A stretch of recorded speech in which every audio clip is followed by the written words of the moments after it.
Hi, everyone. Thank you very much for tuning in. So today we discuss the essay, Doesn't Life Require Compromise? So this is a relatively short essay. It's from 1962 and it first appeared in the Objectivist newsletter, and it's part of the virtue of selfishness. And why is it a very important essay? Because it deals with the issue of compromise, and most importantly, what is and what is not a compromise. And also it's one of these notions that are quite useful for someone's life, for evaluating choices and realizing, is what I'm doing now in some way compromising my integrity or my values?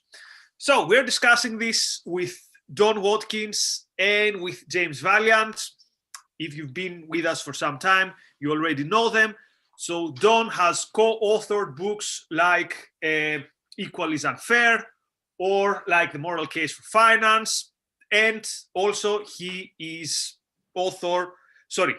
running the website donswriting.com, where you can find some of his courses, very useful in terms of writing, effective communication, all sorts of things.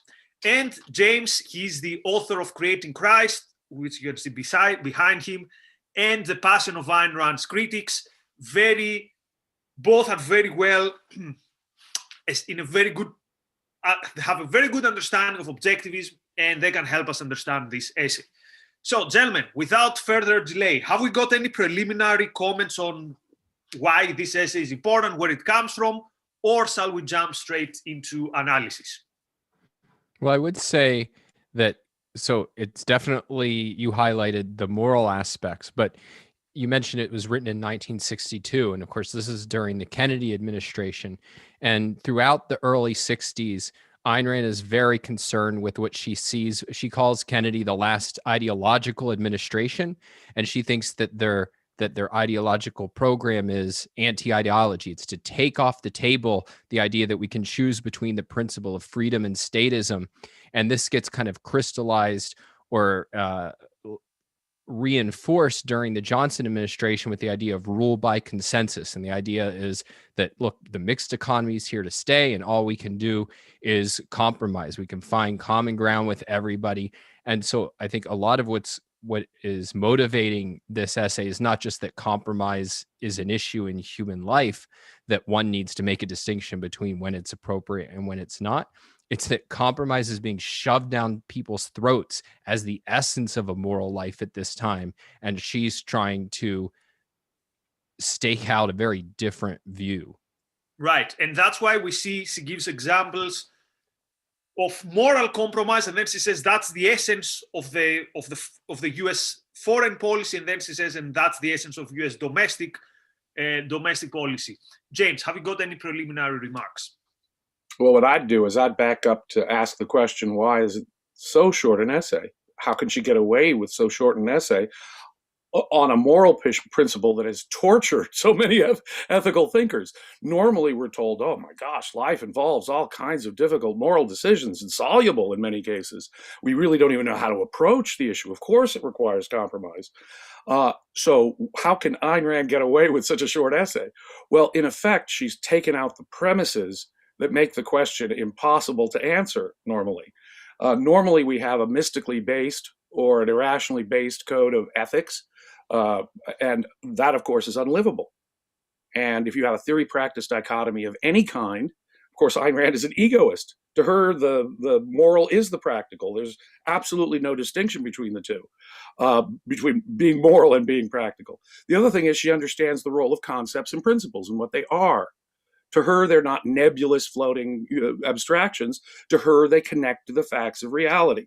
Concepts and principles are means of dealing with reality and employing all of our knowledge. They're integrations of all the facts. And if we have the hierarchy of our concepts and principles straight, then the question basically answers itself. I would never compromise a more important principle because it would be against my interest, in fact. So by knocking out the moral practical dichotomy, by understanding what principles and concepts are, she's basically taken out the rug from what makes the question persuasive in the first place philosophically, is what I would say. So she can focus now on a very simple, direct point. You don't compromise on principle, ever. if you understand your principles, if you understand what morality is, if life is the standard of value, if your life is its purpose, if reason is your top value, then obviously you'd never compromise on a moral principle, understanding what a moral principle is. We were talking earlier before about how short that essay about living in a rational life in an irrational society could be, because she's answered the question in about 6 different ways, so she can just focus on one aspect of it. Yes, there's a valid concept, compromise. Okay. I go in and I can negotiate a compromise anytime, but only when there's a shared value or principle. That is the only valid grounds for it. And not only am I going to approach the compromise as an egoist, understanding things in a principled conceptual way, but I'm going to expect that on the other party who I'm expecting a compromise from. He or she will also be acting in their self-interest, and I will respect that. So the whole idea of compromise takes on a whole new meaning in Ayn Rand's context. So what would be a tortured philosophical question for most ethicists is simply not to her. To her, it's just inconceivable that one would ever compromise on principles. And anything else must be a form of subjectivism. Oh, I got to compromise with your feelings. You got to compromise with my feelings. It's not reality. Time out. Let's introduce one concept at a time. So we're going to get to the subjective issue.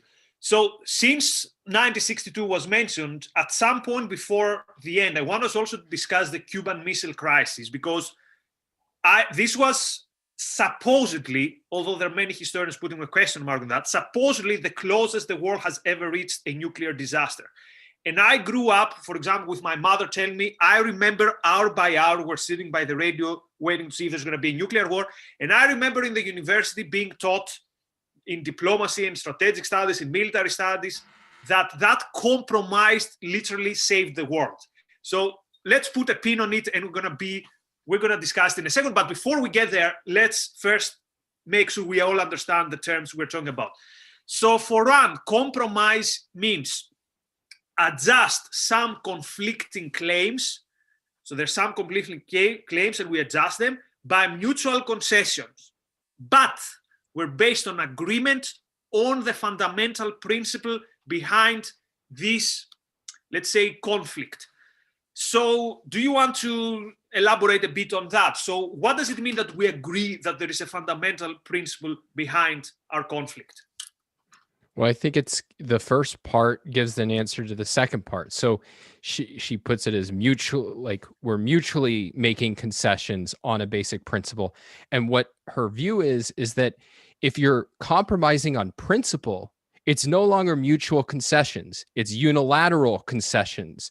So the way she puts it that way several times in the essay, because what it really amounts to is that the good is making concessions now to the evil. The evil is inherently, or the irrational. The evil or the irrational by its very nature, from the objectivist perspective, is inconsistent. What it wants is a share of that which it's not entitled to. And so if you take the kind of example that she gives of the robber, if he settles for, $100 instead of the $1,000 that he initially wants, he didn't make a concession. You've made all the concessions. You've given up, you've surrendered your right to property. And so it's just an issue of how fast he can collect the loot. So I think the way that she's framing it is not that the principle is like a new point. It's the precondition for an arrangement where you're making mutual concessions. Okay, here's a case study to test whether this principle applies. So let's say we are in the boarding room of an architecture office. Let's say Francon and what was the other guy? And you have Howard Rourke and Peter Keating and a third guy. So Rourke says, here is my plan. And then Francon comes in and says, look, you're not alone here. There are better architecture. So how about I add this element? And then Keating says, well, I also have a say here. Let me also add this element. So is this a compromise? Yes or no? So let's say this is something that has been assigned to Rourke, but Keating is his line manager and Francon is the boss. So what is the difference when Ayn Rand says, if you do what your boss says, it's not a compromise, but if you change your book based on what your editor tells you, if you're not convinced that your editor is right, then this is a compromise. So before we go to the big issues like the nuclear war, let's start with this everyday situation. You make some plans and your line manager, without any good reason, says, I'm going to add something because reasons.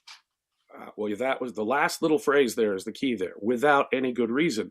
If your boss comes back, or if your book editor or publisher comes back, as Ayn Rand says, and in her own life, this was her actual experience. If Archibald Ogden said, hey, you might want to do this in the Fountainhead, if it was a good idea, if she bought it, yes, that increases the dramatic power of the book. That's not a compromise at all. She wants the best book possible. That's her guiding principle. That's her. So to her, that's not a compromise at all. It's making her book better. So if your boss, though, has no reason, or worse than that, a reason you know will actually hurt the project, the value you have in mind, now you are compromising on principle. You see? If you're compromising the whole purpose for your being there at work, what the heck are you doing there at work with Franken and Keating? Franken and Keating are systematically undermining your values because you're having to compromise with them about something that is a principle to you. Well, I mean, I'd take a little bit of exception to that, put exactly that way, because I think like Rourke himself makes a distinction between like, I'm working for somebody else. They have the final say in what the building is. I'm not going to go and screw it up, but I'm willing to but I'm not treating it the same way as when it's my architectural office, and I'm not going to, distort my own building, but I know they're going to go off and make these changes and so on. I'm a draftsman. I'm going to draft, and then they're going to produce whatever they produce. I think that she talks about the distinction as that it's, you don't pretend to agree with your boss's decisions. Now, I think there can be hard cases in reality where, well, wait, am I really like, imagine that you work in an investment firm, right? And today there's very popular ESG, which are kind of biased against, in favor of environmentalism and social justice concepts. And my boss says, hey, we're going to offer an ESG product. Okay, well, I'm not endorsing that, but what if it's by being here, right? But now what if it's my job's to sell it to clients and I don't believe in it? Like, there can be hard cases where you're trying to get, all right, can I have integrity within my own sphere? But that's why I think rather than jump to these hard cases, getting clear on, first of all, what distinction she's drawing between agreement on a principle and compromise on within a principle, I think is really crucial. And sometimes you might not, it can be very hard to separate in practice which you're in, but those are kind of borderline cases. I think in most cases in life, it's relatively clear cut. I think that's a very important distinction. I did jump to the hard case where somehow Howard Rourke was being asked to compromise on something that really was an essential principle to him. If it is a normal, look, I've gotten the job and I'm just doing what the boss says, and that in itself isn't some criminal thing. No, of course, as long as it's not an immoral purpose that you're engaged in, that's not a compromise if you're contributing to the activity, even if it's not your ideal activity. No, but if it reaches a point, and there does reach a point, where no, you are destroying architecture. You are flouting the basic principles of what I regard as correct architecture, and it's time to go to a new firm. All right, so could then we explain in simple words, why is it, so at some point in the Fountainhead, Rourke has the chance of his life with the bank. And he drafts the plan for the bank, the architectural plan, and he's literally 5 minutes away from starvation. So he's days away from starvation.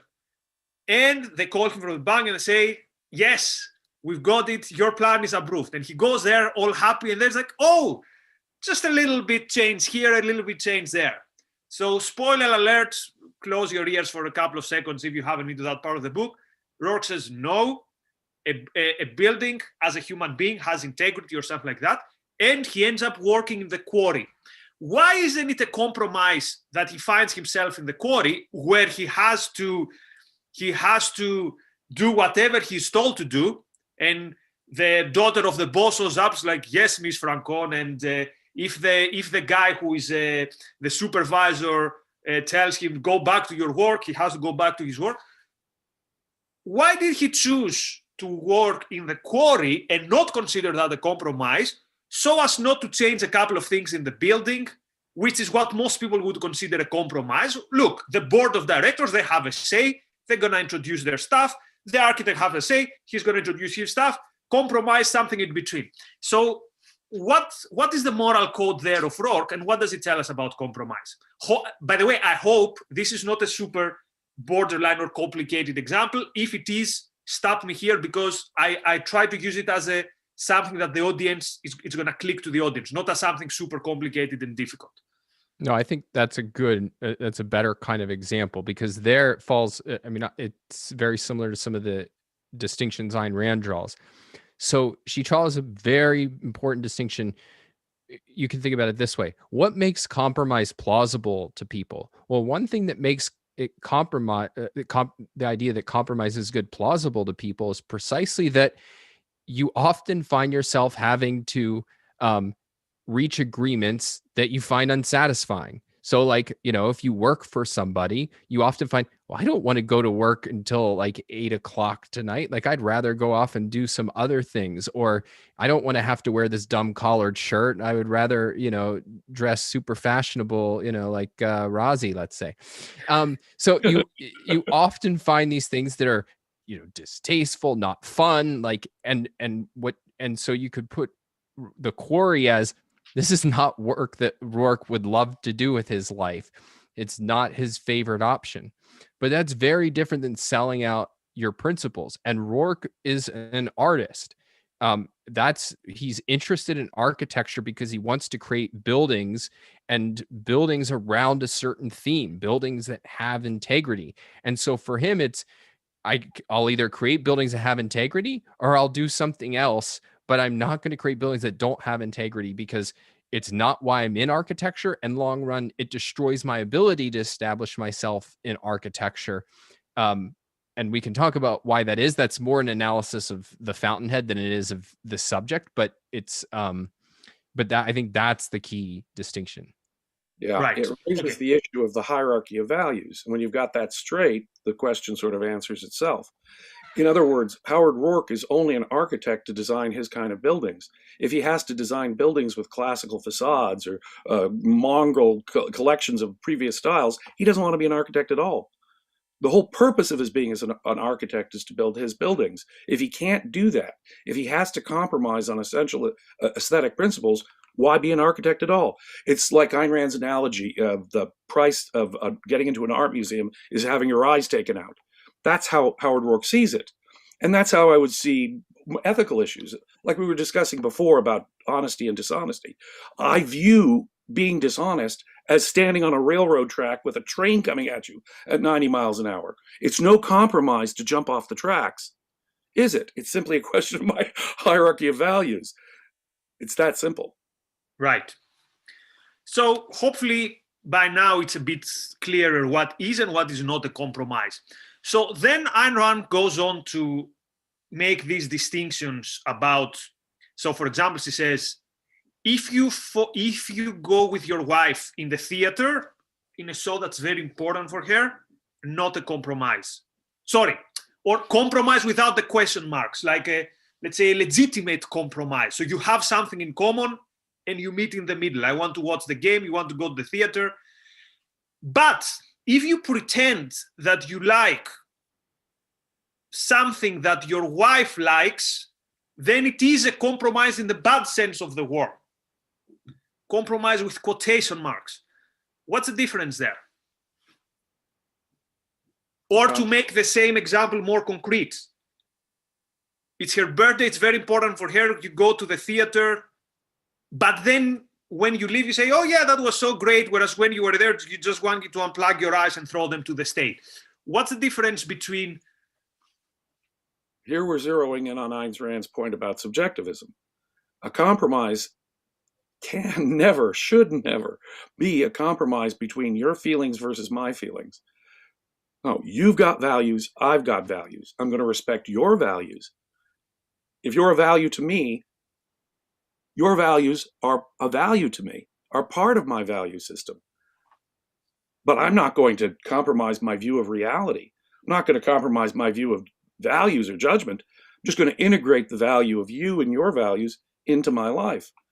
If you're asking me to change my perception, or if I'm faking, worse than that, if I'm faking to the world my perception, then what I've done is compromised my values.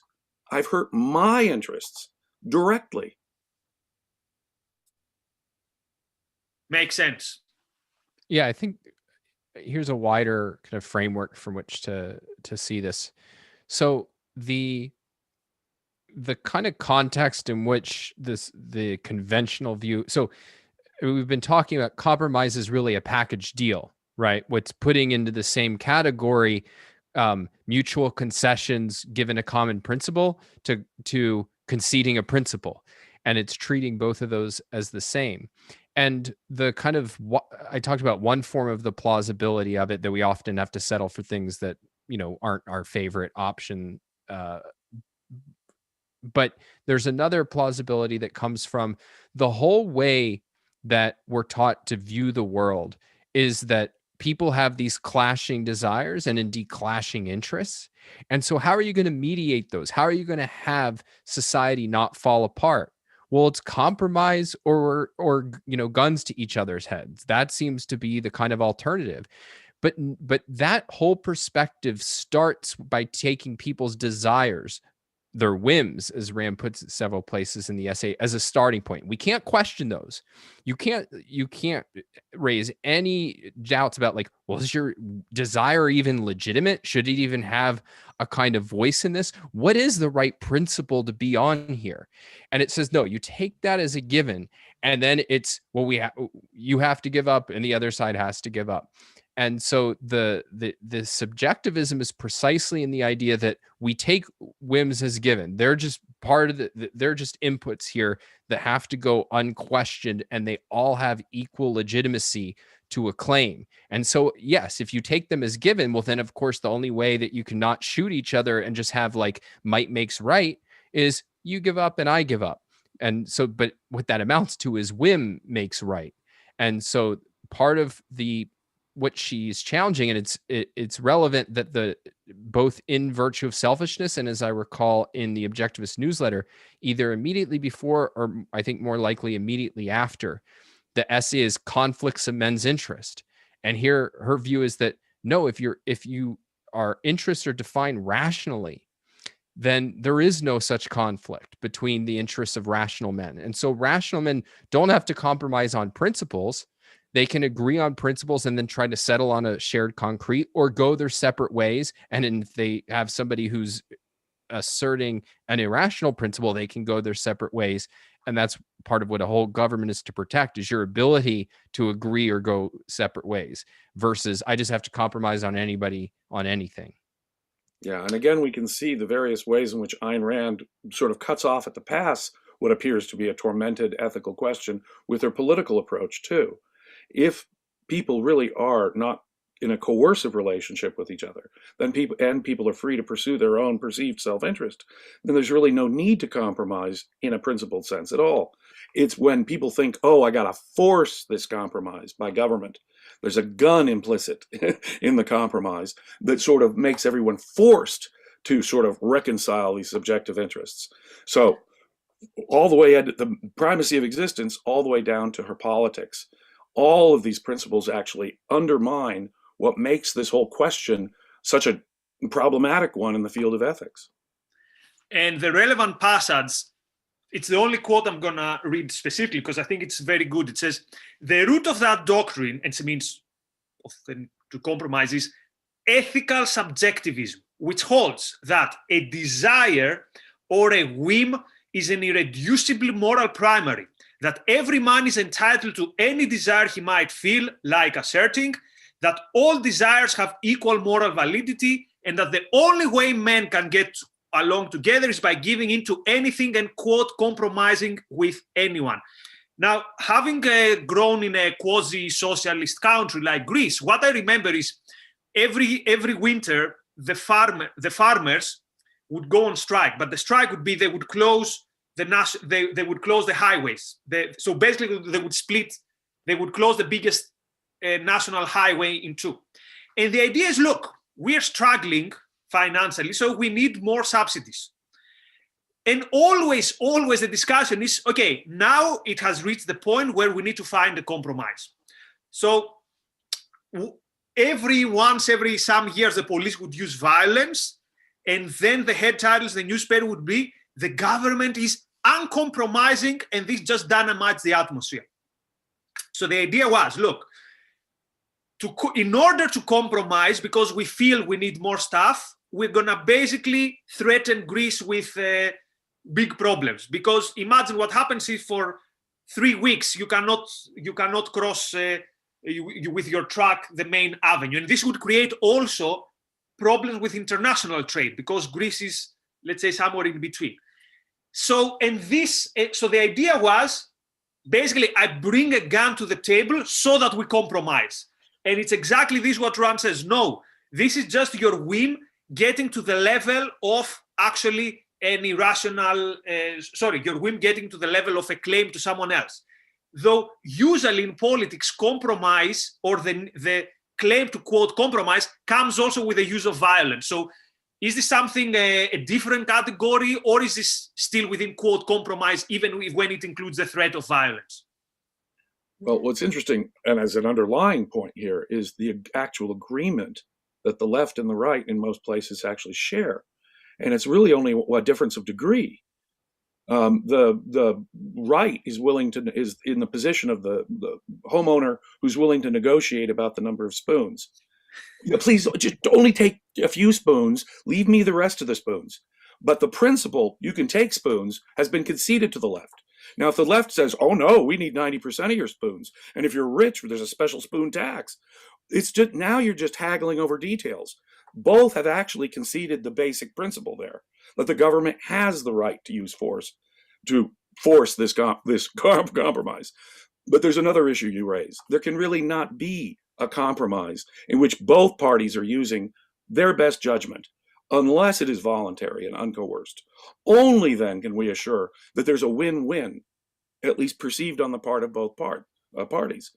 But in the case of politics, in effect, unfortunately, the right, in all of their me-tooing ways, has basically conceded the fundamental moral point, and they're just negotiating over the degree. One additional wrinkle on that, or not a wrinkle, but just I think a helpful integration. So if the moral foundation of the cult of compromise is subjectivism, well, part of the whole subjectivist perspective, there's no fundamental difference between force and persuasion or anything else. Like, it's not like they put that in a special category. It's precisely, well, look, we have these whims. My whim is to, take what you have. Your whim is to kind of beg for it. And those are just kind of like different methods. But to see force as a special evil is to see reason as an alternative way of functioning. And so it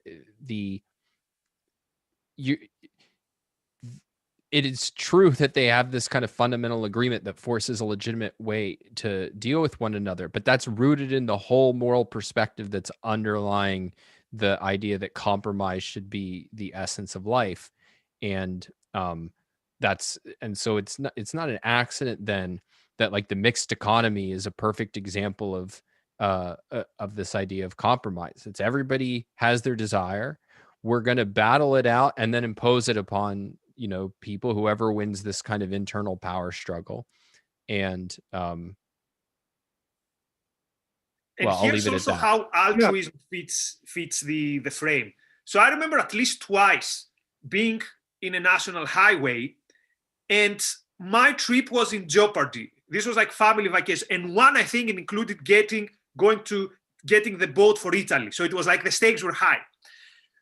But although inside we were fuming because the farmers had closed the road, the discussion was, look, we have to have solidarity with them. They're the weak side here.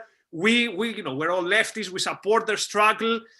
So you could feel that you were very, very angry, but at the same time, altruist says, you know what, you might lose your vacation, tough luck. They also have a claim. They have the numbers, they've closed the national road, so just shut up and cycle. Luckily, both times we managed to go through, but... Nikos, you greedy person. You think that you and other people should be able to get across that road to catch your boat. You have got to give up your interests, Nikos. And all you selfish people like that. You're putting your selfish interests over the well-being of these farm workers. Awful Nikos, because you see, your interests as a driver are in direct conflict with those guys' interests as farmers, even though the government is sort of pointing a gun and they're demanding the government point a gun to protect their interests. Yeah. And actually, the compromise we found is that, okay, we were a couple of hours delayed, but finally we passed, so that was a compromise. So this was a case where we gave the silver spoon to the... By the way, for people wondering what the silver spoon reference is, so at some point Ayn Rand says that if you offer a burglar a single teaspoon, that would not be a compromise, but that would be total surrender. Why total surrender, though? Just a teaspoon. The alternative would be he takes everything. Well, I mean, I mentioned this earlier, but it's that what she says is you're conceding the principle of ownership. Now, she's not saying like if somebody points a gun in your face, don't give them anything. But she's talking about conceding by right and saying, no, it's okay for you to take the spoon. It wouldn't be okay for you to like take my wife, right? It's the idea is that you're conceding the principle of ownership, and so it's in that sense that it's total capitulation. Right. Okay, so we're gonna go through one more concretization of what is and what is not compromise from Atlas Shrugged, and then we're gonna go to the Cuban Missile Crisis, and Razi can let us know if there are questions. Otherwise, we'll call it a day. So we are somewhere in the first part, and both Dagny and Hank Rearden are in a difficult position. So Dagny desperately needs Rearden metal to fix her railroad.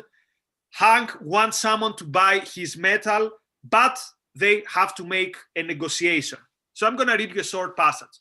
Quote, we start with Hank, I might think that I hold Taggart Transcontinental in my power. You know that anyway, says Dagny. Hank, I do, and I intend to make you pay for it. Dagny, I expect to. How much? $20 extra per ton on the balance of the order delivered after today, says Hank. Pretty steep, Hank. Is that the best price you can give me? No, but that's the one I'm going to get. I could ask twice that and you'd pay it. Dagny, yes, I would, and you could, but you won't. Why won't I? Because you need to have the Rio Norte line built. It's your first showcase for Rearden metal. He chuckled. That's right. I like to deal with somebody who has no illusions about getting favors. So what we have here is we have a scene with a very harsh negotiation, so to speak. And at the end of it, okay, obviously there's this sexual tension behind it, but forget this for a moment. At the end of it, we see Hank. They were both in a way happy. They're both smiling. Now compare with another scene where supposedly shouldn't be that harsh. Hank is preparing for his wedding anniversary party, and we find him falling over the mirror with his head stuck there, basically saying, I don't even want to move. So why is it that in the one case, and the context there is his wife wanted the party, Hank did not want the party, but he said, okay, you can have your party.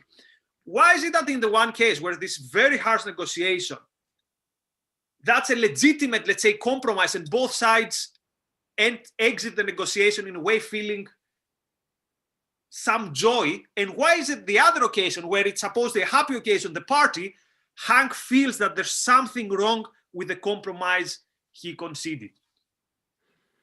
I mean, I think we've talked about this in various respects, but and James brought it up, I think, in his last comment about altruism. But it's in one, they're both seeking to benefit, and they're both thinking about how the other is going to benefit. So that's what's so striking about the exchange is we're seeking out the best for ourselves, and that undermining the other person would not benefit us. So yeah, giving them like a special break, that would basically be a sacrifice in that case, because I could get more, but I'm not going to get so much that it destroys you. I need you to prosper too. So what we're seeking is, what's the point at which we both prosper the most? And whereas the whole context with Reardon is, there's nothing in it for him. Like, when he's being asked to attend this party, it's purely for the sake of his wife, knowing that it's torture for him. He has nothing at all to gain. And if you think about there's a lot of interesting parallels you can draw between altruism and compromise. One part of it is that compromise is a way of concealing the sacrifice. So you could imagine, this doesn't take place in Atlas Shrugged, but you could imagine Hank kind of pushing back and his wife saying, well, wait, you compromised with that Dagny chick on the price of your rails, her rails all the time. You can't make a compromise for me. Like, that's not a sacrifice, just a compromise. We have to do that to get along in life. So part of it is, it disguises the nature of the sacrifice, and it puts people, and this is a real phenomenon. I remember, I won't say who it was, but a relative of mine read The Fountainhead, and he was older, not like in his 70s, but like a guy like in his 40s or 50s at the time. And so, had lived quite a bit of life, and said, I've made a lot of compromises in my life, so I didn't really dig the novel. And and part of what was going on was a package deal, right? Like, yeah, I've had to take jobs I didn't like. Part of it was I probably made real compromises. But you can see how what part of what it robs of somebody is a sense of righteousness and integrity. That, how can I stand up to the mob when I'm used to making compromises?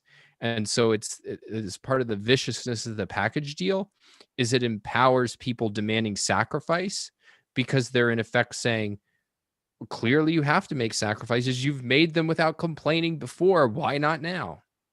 Right. Powerful point. When I first read Atlas Shrugged, I have to say that scene was absolutely one of my favorite scenes. It just struck me with such clarity at the moment. Paying, as we said before in causality versus duty, paying the appropriate price for a value, a high value, is not a compromise. It's a matter of causality. I'm willing to do what it takes to get the high value. And so what we see with Hank and Dagny is they're willing to go as high as it takes to pay it, but no higher. That's why it's not a compromise. Dagny knows what she's giving Hank. Hank knows what he's giving Dagny. And on that basis, because they both have a common interest and common moral values as well, they can come to this very positive thing where both walk away feeling, wow, that was great. That was great for both of us. It was great for the line. It's going to help make the line actually get built. So the John Galt line will get built, and Reardon Metal will get its first demonstration. And those are the values that we've actually done here. So they can walk away celebratory in their happiness, because neither have really compromised, even though they had this really difficult, careful to the penny negotiation. I just love that, because paying an appropriate price for a high value is not a compromise. It's causality. It's causality. In the Hank Reardon case with his family, they are nothing but parasites. As Don points out, he has no moral interest. They are no moral value to him. He just feels he has a duty. Oh yeah, I got to take care of mother, got to take care of my wife, got to take care of my brother who's worthless. Where he got all those ideas from. By the way, this is why it's a different example than taking your beloved wife to a play you might not really enjoy. In this case, it's not really his beloved wife, and he gets zero value from her. Actually, the opposite. She hurts him. But anyway, that's a bit of a spoiler. Super chat from Bonnie. Thank you very much, Bonnie. So Bonnie is thinking out loud about how this applies to politics and says, isn't this why we can't have just a little regulation? If we say we must have absolute freedom, people go ballistic. But if the principle is valid, so... Yes, a single compromise on an unjust or improper regulation is to compromise the principle.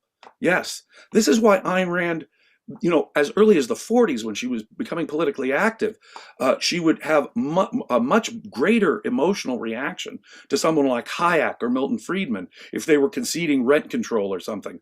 These are the guys giving it away. These are the ones who are much worse than the socialists demanding, total rent control or something. They're giving in just a little bit.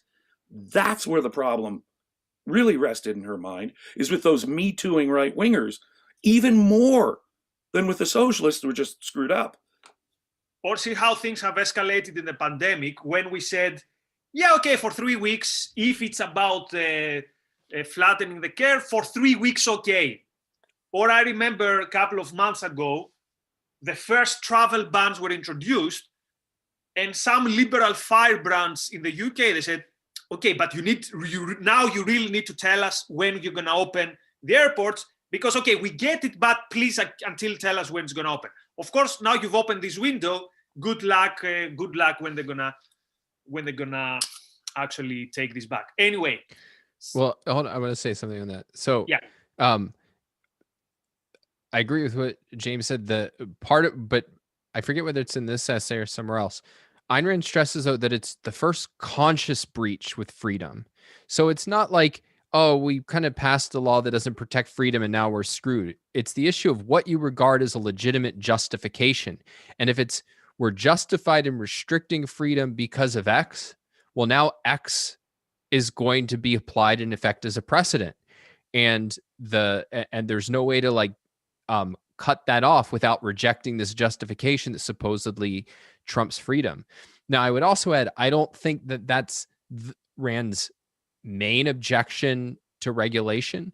So I don't think she would say, well, we can't have this one regulation because, yeah, I mean, it's not that objectionable, but just you wait down the road. It really is objectionable. And so part of the implication of that is if you're trying to persuade somebody of, this particular regulation is bad or something, that kind of slippery slope. No, it's going to entail, this puts us on the road to serfdom. That perspective is important, but it's not the answer. You have to be able to explain, no, this one single regulation that you think is crucial. It's crucial to restrict freedom because of, X, Y, Z. No, it's bad. It's damaging for X, Y, Z. And because it's a slippery slope argument is not that persuasive if people think this is a small step and it's good. So you have to get, no, it's not good. And it puts us on a path to even worse. Right. That's why I get pissed off with liberals who say, liberals in quotes, who say that, oh, you see, the smoking ban now has led to regulations of sugar. No, the smoking ban was bad in itself. Right. The fact that it was the beginning of a slippery slope is a different issue. Anyway, let's go now to the 1962 situation. So I will play devil's advocate. So the situation is the United States figured out that Soviet Union has given nuclear missiles to Cuba. And the United States are pissed off and they blockade Cuba. I'm giving the very short version. There are some a Soviet flotilla, how it's called, some ships sailing towards Cuba, and it's a matter of hours for them to meet the blockade. And this is happening in the open, so the whole world is watching with their breath taken. So what happens is the following quote or not quote compromise, as we found out later. United States said, no nuclear weapons in Cuba, and we're going to take our nukes away from Turkey, and we're not going to touch Cuba, at least openly.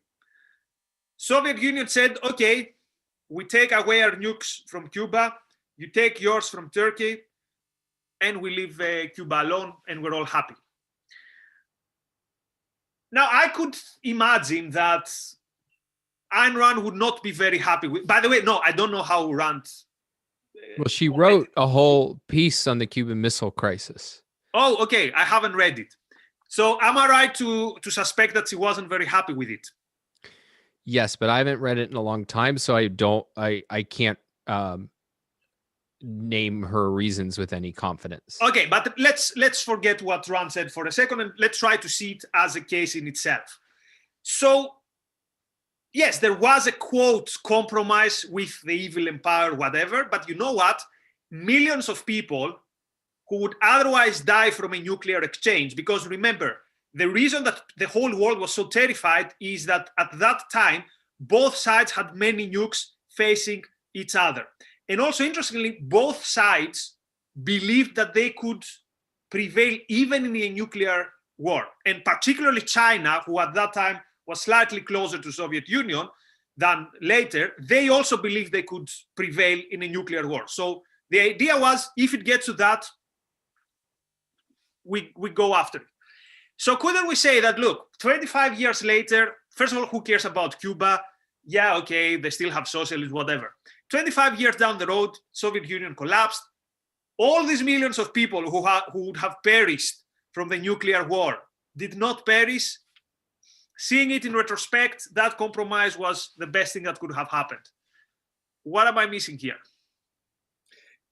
I would say I'd use Don's earlier example of the actual gun pointed at you. If you're restricting my context to this one moment where we have this immediate confrontation, we're seconds away, assuming that what you're saying is all correct, that they would have shot off a nuclear war because of this.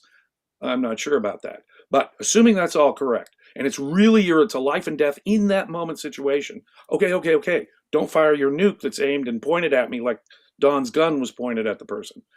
But I would, of course, urge you to look at the broader context. We got ourselves into that moment. That moment didn't just arise in itself. We got ourselves into that moment by a whole series of moral compromises that dramatically empowered the Soviet Union, that dramatically conceded the moral case against the Soviet Union. By the time you get there, we're backed into a corner where someone's got a nuclear gun pointed at your head. Do this or else. And assuming that's the case, you don't let them shoot you, obviously. The problem here was the moral and all the policy decisions, poor decisions, starting back when FDR recognized the Soviet Union in the 30s, all the way forward. Our alliance with them during World War II, our letting them get away with stealing the nuclear bomb in the 40s, so forth and so on and so on. All of those compromises, all of those moral compromises created the situation where it was conceivably a life or death moment. For the record, some people who really know what they're talking about claim that this would not have escalated to a nuclear war, and that actually we came closer to 82 under Andropov in Soviet Union by an accident that almost happened with an airplane. But let's leave this aside again for the sake of this argument. I think I added an extra dramatization. Don. Yeah, I know. I think Jim hit the main point, and from my recollection, so this is in the Ayn Rand column where she talks about it. Her essential focus there is that the groundwork for this was laid by appeasement of communists, and particularly Kennedy's track record of appeasement. And her whole view is that she thinks that the leaders of totalitarian countries, and particularly Soviet Russia, I mean, she regarded them with real loathing. These were not bold, powerful, self-confident people. And her view was that they will back down in the face of genuine confidence. And that part of what appeasement does is it tells a bully, this is a guy who will back down if pushed. And so I can puff myself up and act strong. So I think at least her perspective, I just don't know the history, so I don't have a view, but certainly her perspective was that it was the appeasement that led to it. And I say this tentatively, but my vague recollection is that she thought it was even more appeasement and detestable appeasement that that Kennedy's response to the Cuban Missile Crisis represented. Exactly. By the way, interestingly, although let me say, yeah. I think she was complimentary of the get those missiles out of here. Like when he's first standing up to them and drawing a red line and saying, no, you will not have them in Cuba. I think she was praiseworthy of that. But then in the aftermath of how that actually got unraveled. That's what I was about to say. The Soviets, the whole idea of détente or negotiation in principle with dictators was anathema to her. That's like compromising with a thief about the spoons. You just don't do it. once you've agreed to that, sort of you're already down that path of compromise. And so there's a question of, well, how many spoons can I get away with taking?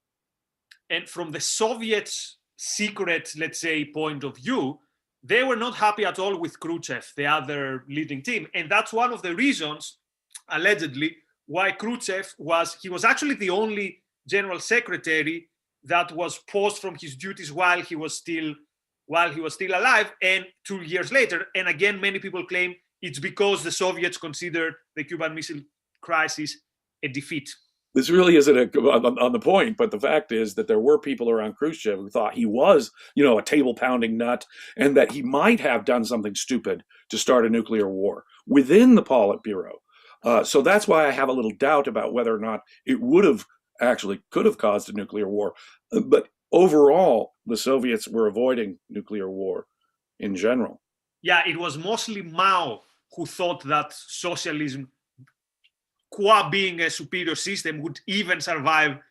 But that was Mao at like his most his crazy stuff. His Marxist mysticism, yes. Yeah.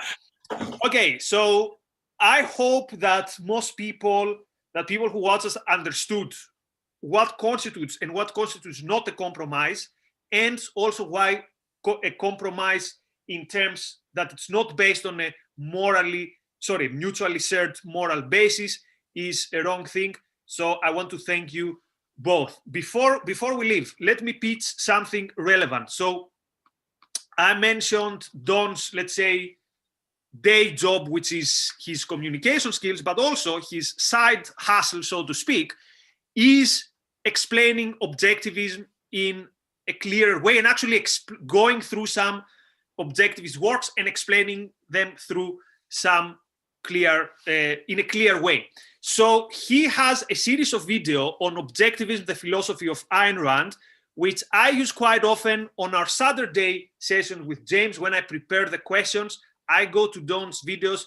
They're my companion in chewing, how did the Rand call it? Chew up, chew down. Anyway, in making the idea simpler. So Don is my intermediate, so to speak, between my understanding of the works of Peikoff and Okpar. So I would definitely I encourage people to view that. And of course, with James, we have the Saturday sessions now on the art of thinking. Once we finish the philosophy of objectivism, Peikoff course. Don, anything else you want people to know about the things you do? No. Good. I hope this means I didn't forget anything. I do. Don is doing amazing work, important work. He is one of the most clear, articulate, lucid writers on objectivism and speakers on objectivism today. I recommend everyone check out his work. Yeah, and these are not like videos, the kind of, you sit in front of the camera and you say what